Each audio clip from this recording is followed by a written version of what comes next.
요셉의 형제들이 그들의 아버지가 죽었음을 보고 말하되 요셉이 혹시 우리를 미워하여 우리가 그에게 행한 모든 악을 다 갚지나 아니할까 하고 요셉에게 말을 전하여 이르되 당신의 아버지가 돌아가시기 전에 명령하여 이르시기를 너희는 이같이 요셉에게 이르라 내 형들이 네게 악을 행하였을지라도 이제 바라건대 그들의 허물과 죄를 용서하라 하셨나니 당신 아버지의 하나님의 종들인 우리 죄를 이제 용서하소서 하매 요셉이 그들이 그에게 하는 말을 들을 때에 울었더라.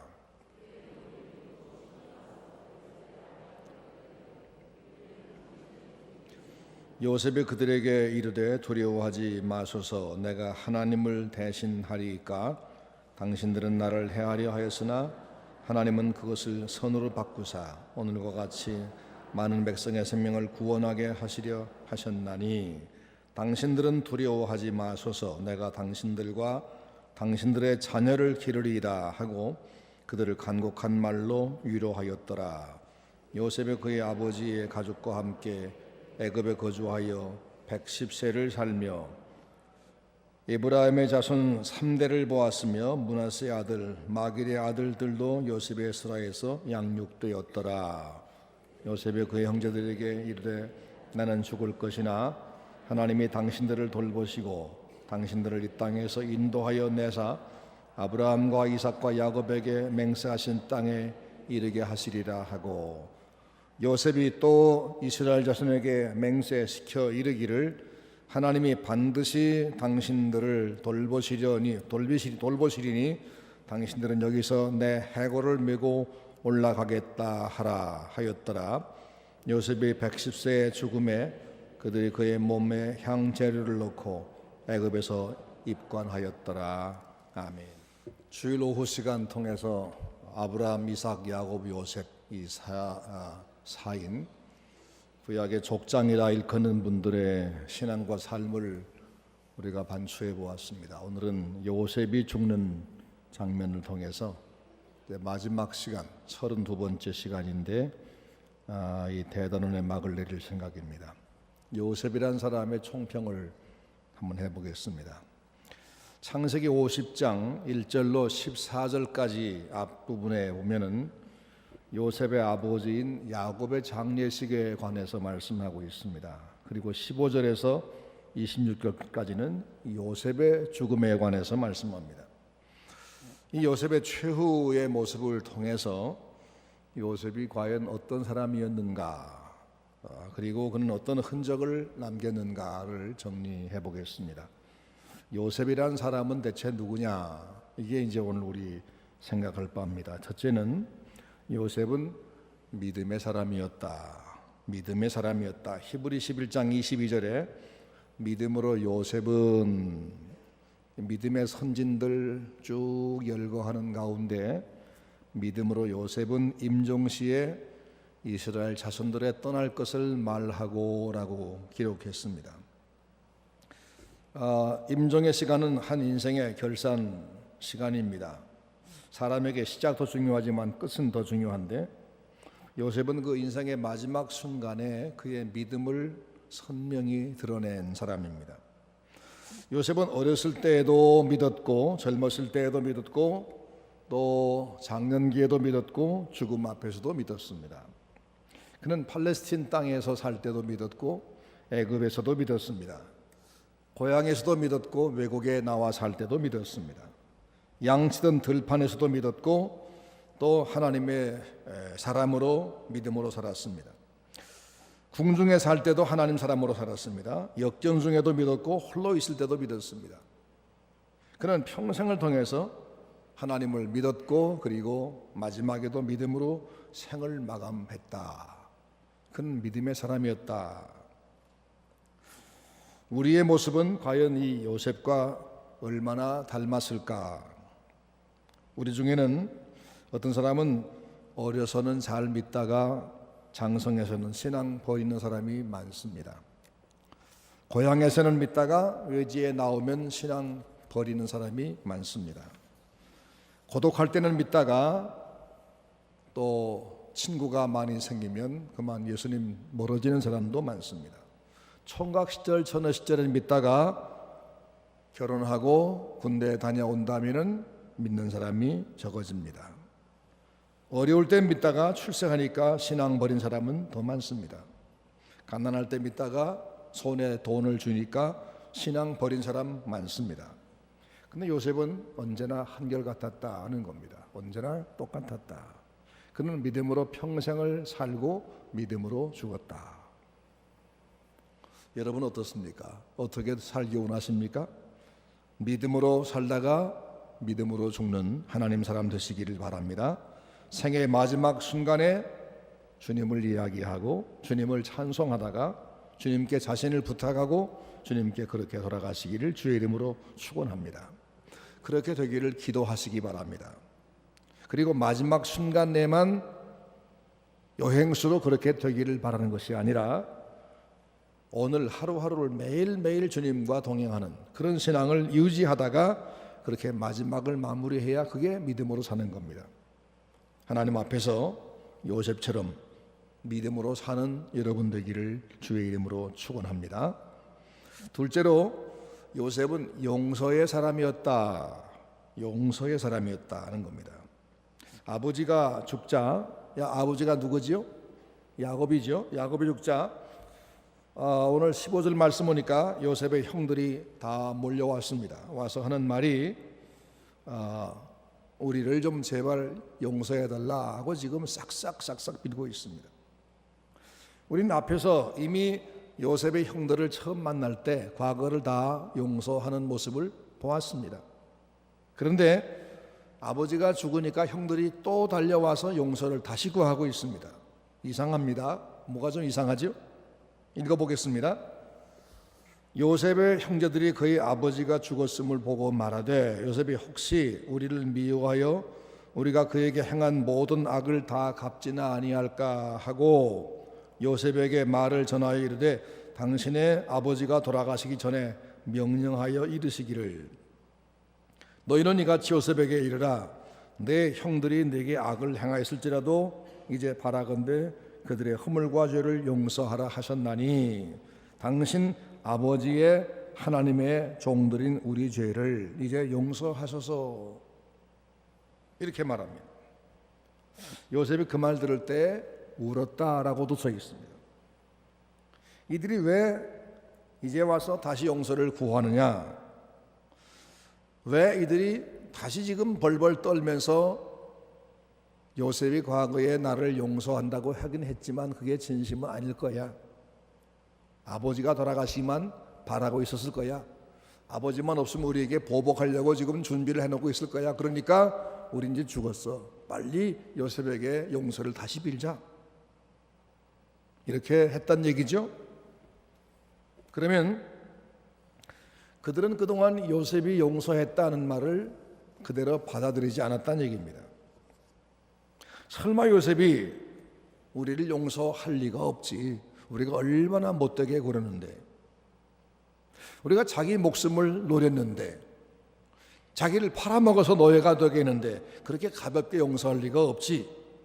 아버지가 살아계시니까 용서한 채 했을 거야.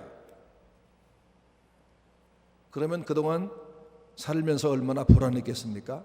계속 불안했겠죠? 용서를 믿지 못했습니다. 그래서 아버지가 돌아가시니까 이젠 모두가 겁에 질려가지고 그것도 직접 오지도 못하고 사람을 보내서 집에 넣어가지고 꾸민 말로 아버지가 그렇게 한 일도 없습니다. 그럴 것 같으면 아버지가 직접 말했겠죠. 근데 그런 일도 없는데 아버지가 이렇게 유언했다 그러면서 용서해달라고 애원합니다. 요셉으로서는 기가 막힙니다. 할 말이 없습니다. 너무 답답했습니다. 그래서 울었다고 되어 있습니다. 왜 형들이 저렇게 내 마음을 몰라줄까? 왜 저렇게 형들이 불안 속에 살까? 이 사건 통해서 우선 우리가 볼 수 있는 것은 우리 인간에게 달라붙어 있는 자기가 지은 죄에 대한 형벌이, 죄책이 얼마나 끈질기게 우리를 추격해 오는가 하는 것을 보여줍니다. 하나님 앞에 용서받지 못한 모든 죄는 우리가 잊어버려도 따라오게 돼 있고, 우리가 그것을 무시해도 내게 달라붙어서 마지막에는 결국 그 지은 죄 지은 사람을 벌하게 되어 있습니다. 그 다음에 성경이 용서한다 했지만, 하나님이 용서한다 말씀했지만, 설교자가 죄를 고백하면 예수님이 용서한다 말씀했지만, 그 말을 제대로 믿지 못하는 사람들도 많다는 겁니다. 요셉의 경우에 요셉이 용서를 선언했지만 왜 믿지 못했을까? 아마 한 세 가지 문제가 있어 보입니다. 첫째는 그들은 아직 요셉이 어떤 사람인가를 잘 모르고 있습니다. 요셉이 얼마나 철저하게 하나님만 바라보는 사람인지를 모르고 있습니다. 또 한 가지는 그들이 요셉과의 교제가 충분하지 못했을 겁니다. 그래서 요셉의 말의 진의를 다 이해 못했을 겁니다. 왜냐하면 22년 동안 떨어져 있다가 만났습니다. 또 요셉은 왕궁에 있고 이들은 고센 땅에 있으니까 자주 만날 기회가 없었을 겁니다. 실제는 요셉이 용서한다 말할 때 말을 액면 그대로 받지 않았을 것입니다. 근데 오늘 예수 믿는 사람들도 하나님이 너희 죄를 용서하셨다, 주님께서 우리에게 말씀하셨음에도 불구하고 용서를 확신하지 못하는 이유가 그와 비슷합니다. 최근에 기독교인들을 대상으로 신앙생활에 무엇이 가장 문제가 되느냐 하는 설문을 했더니 교회는 출석하지만 확신이 없어요. 이게 제일 큰 문제더랍니다. 그 중에 내 죄가 용서받았다는 데 대한 확신이 없다는 대답이 제일 많았답니다. 용서의 확신, 확신의 결핍, 이것이 문제입니다. 우리가 하나님 앞에 나와 죄를 고백하고 나서도 그 죄를 다음번에 또 와서 고백하고 또 용서를 구합니다. 왜요? 용서하셨다는 것을 확신하지 못하기 때문입니다.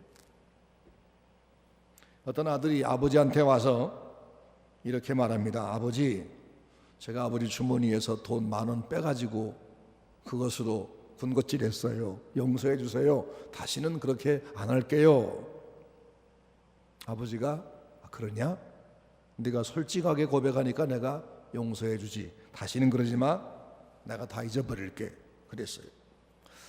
일주일쯤 지나니까 아들이 또 왔습니다. 아버지, 정말로 저를 용서해 주세요. 네? 하고 사정을 해요. 야, 내가 지난번 용서했다고 했잖아. 나 그거 잊어버렸어. 걱정하지 마라. 근데 며칠 지나서 또 아들이 왔습니다. 아버지, 정말로 제 죄를 용서해 주세요. 그러면 아버지가 어떻게 할까요? 화를 내겠죠. 이놈아, 아니 나를 안 믿니? 우리 신앙생활에도 이런 일이 자꾸 벌어진단 말입니다. 하나님께서 예수 그리스도를 십자가에 못 박았을 때는 그를 믿는 자의 모든 죄를 용서하기 위해서 그렇게 엄청난 결단하시고 하신 건데, 그런데 우리가 주님 앞에 죄를 고백해 놓고도 확신이 없어서 그 얘기를 또 하고 아직도 용서를 내가 받은 것 같지가 않아, 내가 영 마음에 걸려 이러고 있으면 우리 양심의 자유가 없는 거고 신앙의 자유가 없는 거 아니에요? 이것은 요셉의 형들이 요셉의 용서를 의심한 것과 내용이 너무 같아요. 요셉이 어떤 사람인가를 잘 몰랐던 것처럼 우리가 하나님을 너무나 몰라요. 하나님의 은혜의 사랑의 넓이와 깊이와 높이가 얼마나 큰지를 몰라서, 하나님이 세상을 이처럼 사랑하사 하는 이처럼의 의미를 잘 몰라서 우리는 하나님의 은혜를 자꾸 되묻는 겁니다.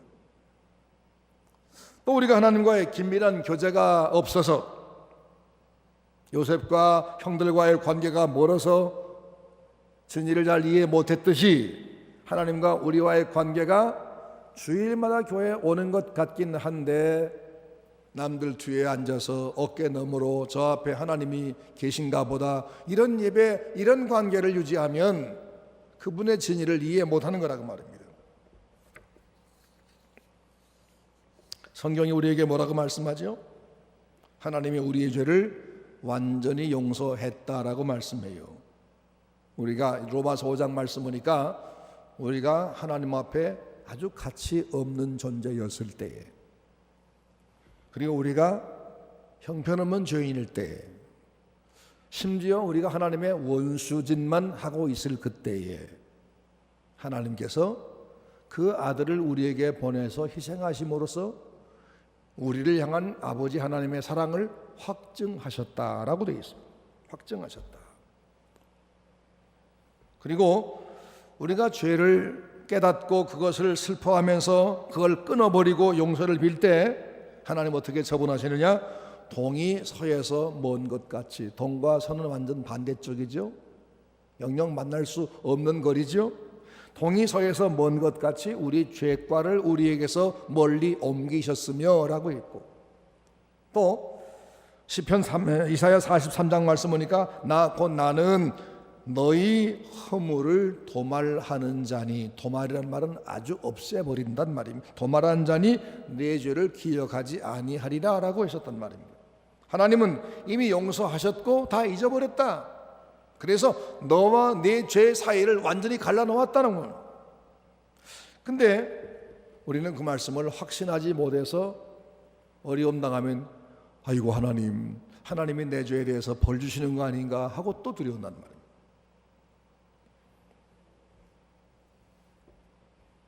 여러분이 누군가를 용서하셨습니까?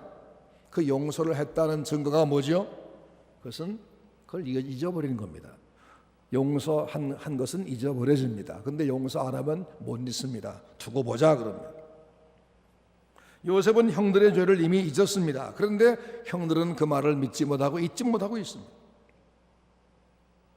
형들이 친히 와서 요셉의 앞에 엎드려 가로되 우린 당신의 종인이다. 종인이다. 그리고 또 뭐라고 말하는지 압니까? 17절 말씀 보니까 당신 아버지의, 지금은 요셉과 형제들은 형제간입니다. 일촌관계, 그렇죠? 일촌관계. 형제간이니까 일촌이라고 합니까? 뭐라고 합니까? 이촌이라고 합니까? 형제간입니다. 한 핏줄입니다. 한 아버지, 한 부모의 아들입니다. 그런데 그 두 사이를 어떻게 지금 표현하는가 하면 당신 아버지의 하나님의 종들인 우리를, 당신 아버지의 하나님의 종인 우리를 삥삥 둘러가지고 이런 관계를 지금 설정해 놓고 있습니다. 요셉이 그들의 그 모습을 보면서 참 답답해서 울다가 하는 말이 두려워 마소서 내가 하나님을 대신하리까? 라고 말해요. 하나님이 용서하신 것을 내가 어떻게 또다시 묻겠습니까?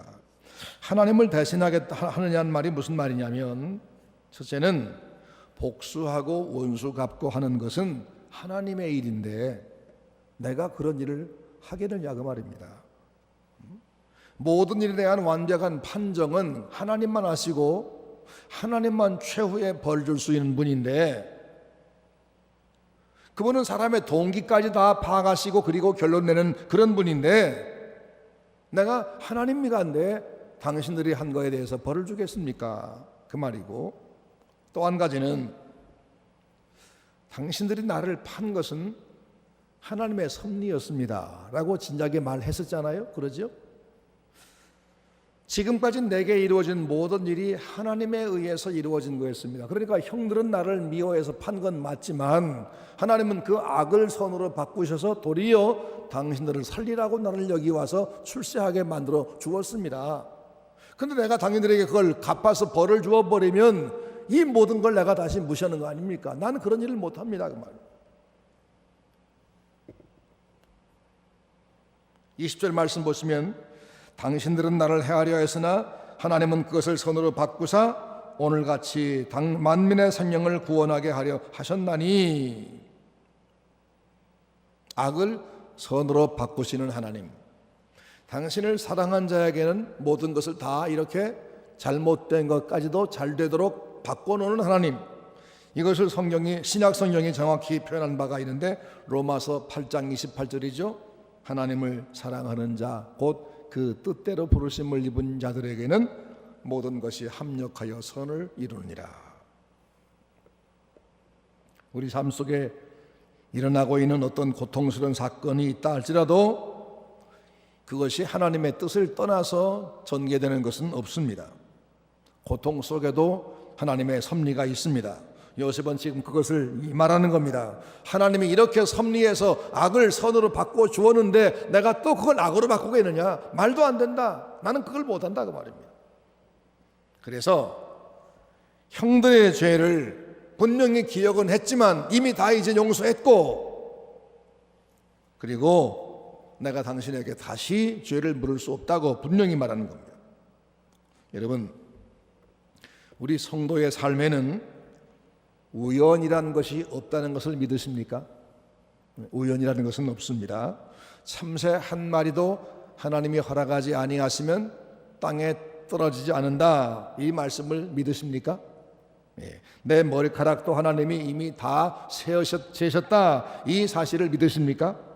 아니, 하나님의 부름받은 성도에게는 모든 것이 합력하여 선을 이룬다, 이 말씀 믿으십니까? 믿으시기 바랍니다. 그렇다면 누가 나를 괴롭힌 것 때문에, 누가 나를 밟았다는 것 때문에, 누가 내 돈 떼어먹었다는 것 때문에 그것을 내가 기억고 용서를 못하고 갚아야 되겠습니까? 잊을 수가 있는 겁니다. 지워야 되는 겁니다. 우연히 손해본 사건의 배후에도 하나님의 섭리가 있었다, 이걸 믿는 사람, 이 고통스러운 내가 당하는 사건의 저편에서 하나님이 함께하고 계시다, 뭔가 이걸 통해서 유익한 걸 만들어내실 것이다, 이걸 아는 사람은 하나님을 찬송하며 감사하지만 이걸 믿지 못하면 남들에게 기어코 보복을 하려고 하는 것입니다. 요셉은 보복하는 사람이 아니라 용서의 사람이었습니다. 용서의 사람. 신앙의 사람은 또한 용서의 사람인 것을 믿으시기 바랍니다. 세 번째로 요셉은 말씀의 사람이었습니다.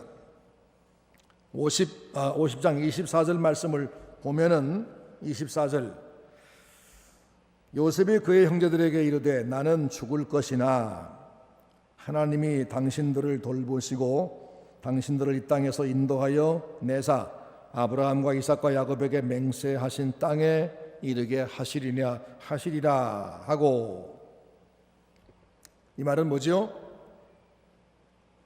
하나님이 약속하신 것이 저 가나안 땅이다. 지금 이 애굽 땅이 아니고 가나안 땅이니까 하나님이 틀림없이 여러분을 가나안 땅으로 데려갔을 것이다, 그 말입니다.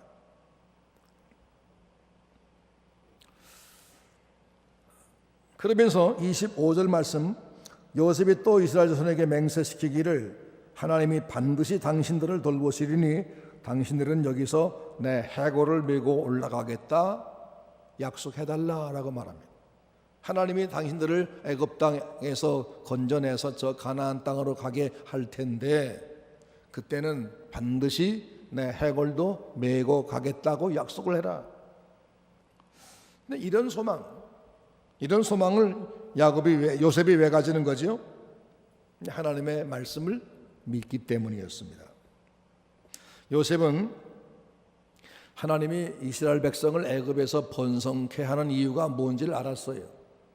애굽 땅의 주인 되려고 하는 것이 되게 하려는 것이 아니라 저 가나안 땅으로 가서 그 땅을 차지하고 하나님을 세상에 알리는 그 역할을 하게 하려고 여기서 지금 번성시킨다는 걸 알았습니다. 그래서 하나님은 여기서 이제 번성할 만큼 번성하면 틀림없이 우리 민족을 저 가나안 땅으로 데려갈 것이다, 이걸 믿고 있습니다. 약속의 말씀을 믿고 있습니다. 이 약속은 조상 아브라함과 이삭과 야곱에게 말씀한 겁니다. 이제 그 약속의 때가 다가오고 있습니다. 창세기 15장 말씀 보니까 여호와께서 아브라함에게 이르시되 너는 정령이 알라. 누구한테 말씀했다고요? 아브라함에게 말씀하기를 너는 정령 알라. 내 자손이 이방에서 객이 되어 그들을 섬기겠고 그들이 400년 동안 네 자손을 섬기리니 그 섬기는 나라를 내가 징계할지며 그 후손이 큰 재물을 이끌고 나오리라. 하나님이 아브라함에게 이미 약속하신 바가 있습니다. 아브라함에게 말씀하신 말씀, 4대 만에 나오겠다 말씀했는데 아브라함 1대, 이삭 2대, 그 다음에 요셉이 3대, 그 다음에 모세 시대입니다. 네 자손은 4대 만에 큰 재물을 이끌고 이 땅으로 다시 돌아오게 되리라. 이게 아브라함에게 약속한 약속인데, 그것을 아브라함이 이삭한테 말해주고 이삭이 또 요셉에게 말해주고 이렇게 쭉 내려온 겁니다. 야곱에게. 그래서 요셉을 임종하면서 내가 죽으면 이제 4대가 시작된다. 곧 하나님 너희를 이 땅 애굽에서 가나안 땅으로 인도해 가실 것이다.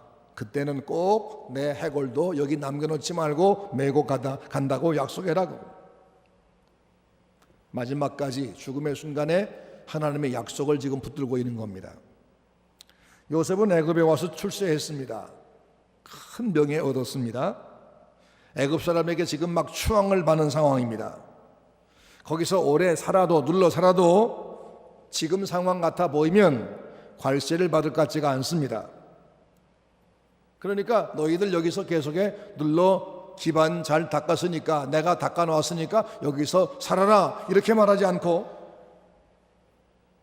말씀을 아는 사람이기 때문에 저 가나안 땅으로 갈 것을 지금 얘기하고 있습니다. 사랑하는 가족들아, 너희들은 가나안 땅으로 가야만 해. 너희 할아버지가 하나님의 놀라운 말씀을 들었는데 저 가나안 땅으로 들여보낸다고 약속하셨어. 그 말씀 하나님 말씀이니까 반드시 이루어질 거야. 그러므로 너희는 여기서 안주하려고 하지 말고 돌아갈 준비를 하고 있어. 그리고 그때는 꼭 나를 데리고 가, 이 말입니다. 그는 애굽에서 출세했지만 말씀을 잊지 않았습니다.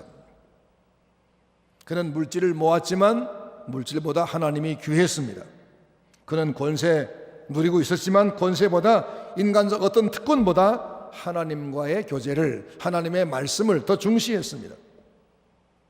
그래서 그는 마지막 죽음의 순간에도 하나님의 말씀을 붙들고 있는 겁니다. 요셉의 신앙, 알고 보니 말씀에 붙잡힌 신앙이었다. 요셉은 알고 보니 말씀의 사람이었다 하는 겁니다. 여러분에게 하나님의 말씀은 얼마나 중요한 것입니까? 하나님의 말씀을 여러분 생활에 적용하기 위해서 얼마나 애를 쓰십니까? 하나님의 말씀이 내 삶을 이끌어가고 있다, 그렇게 말할 수 있습니까?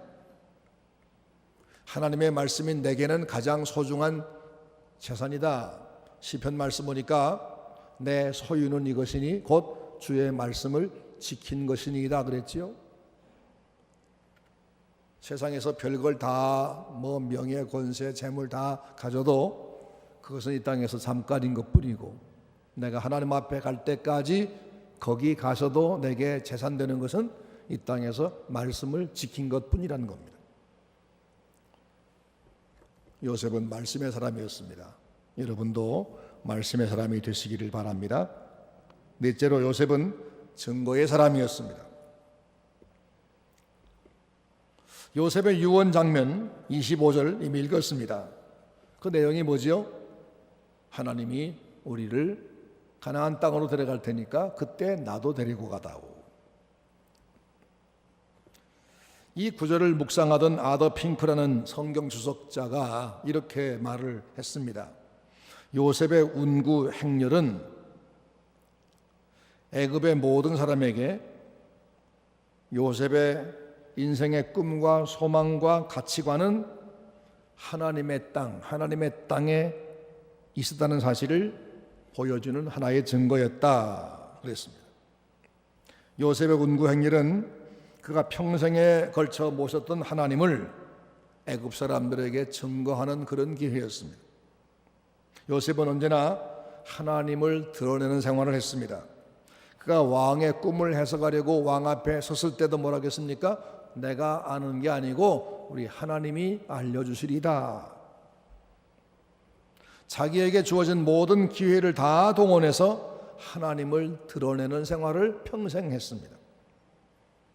그가 요셉이 팔려가서 보디발의 집에 종노릇 할 때도 주인이 하나님이 함께하는 것을 보았다 그랬고, 그가 감옥에 들어갔을 때도 그 전옥이 요셉이 하나님과 함께하는 것을 보았다 그랬습니다. 그러니까 일평생 요셉은 하나님을 증거한 사람이었습니다.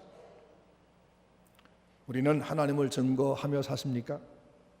내게 주어진 기회, 내가 남들의 주목받을 만한 그런 기회 때 하나님을 증거하십니까?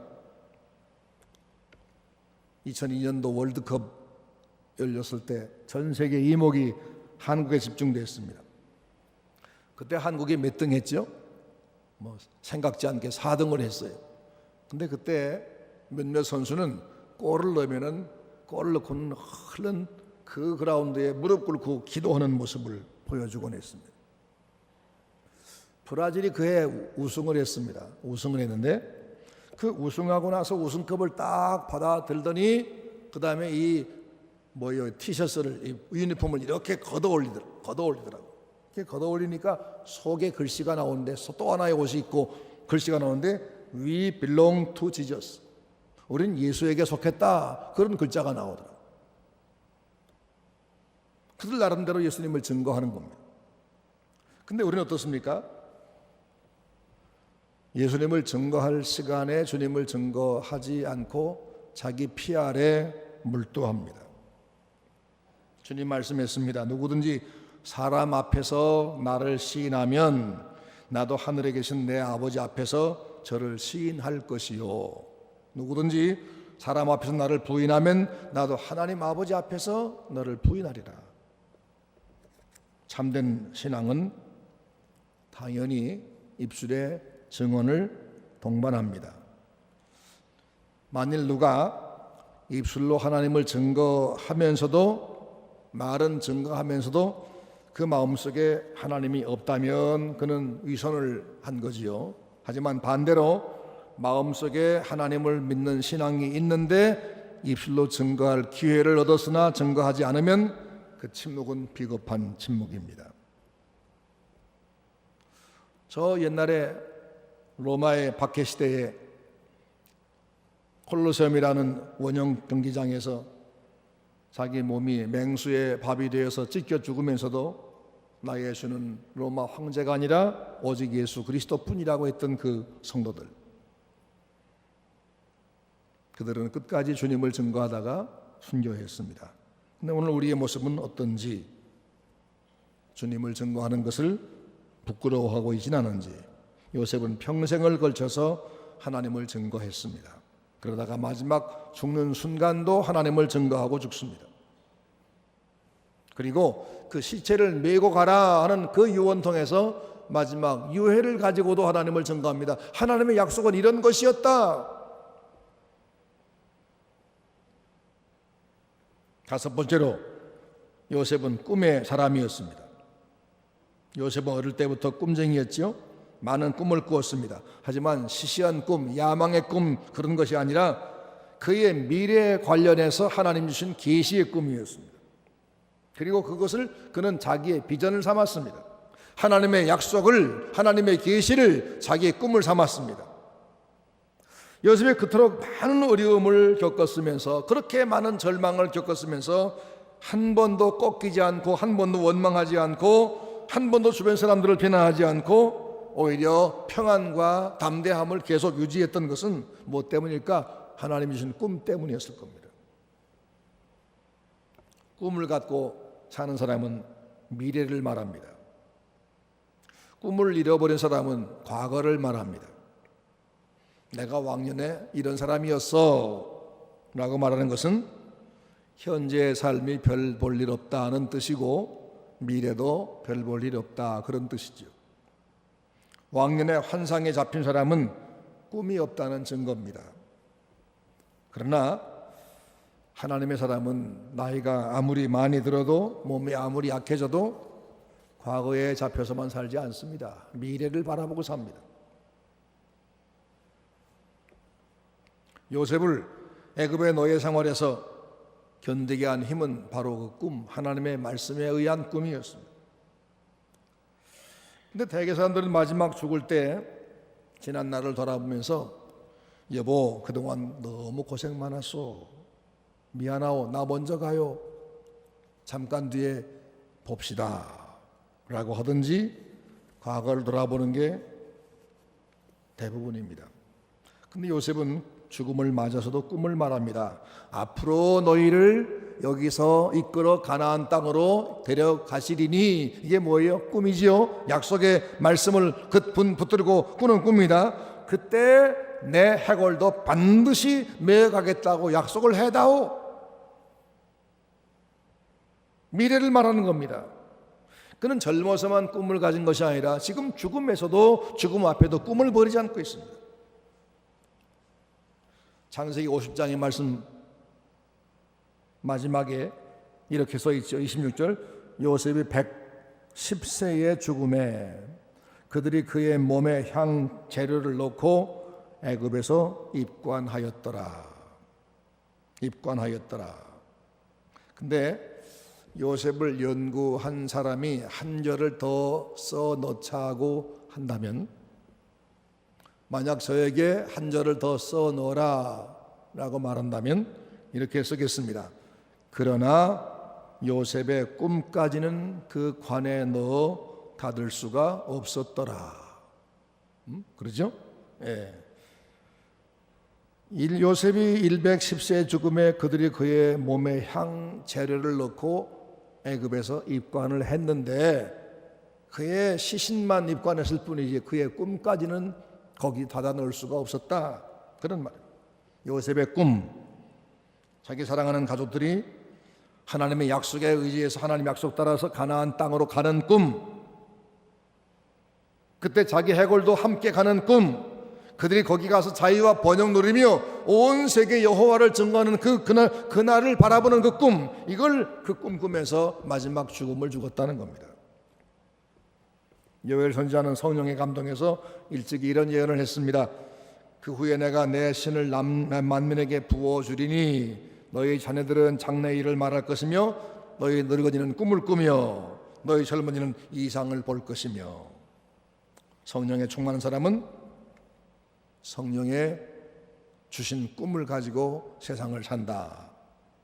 그래서 과거에 잡히지 않고 오늘에 매이지 않고 미래를 꿈꾸며 오늘을 극복하며 산다, 그 말입니다. 요셉은 꿈의 사람이었습니다.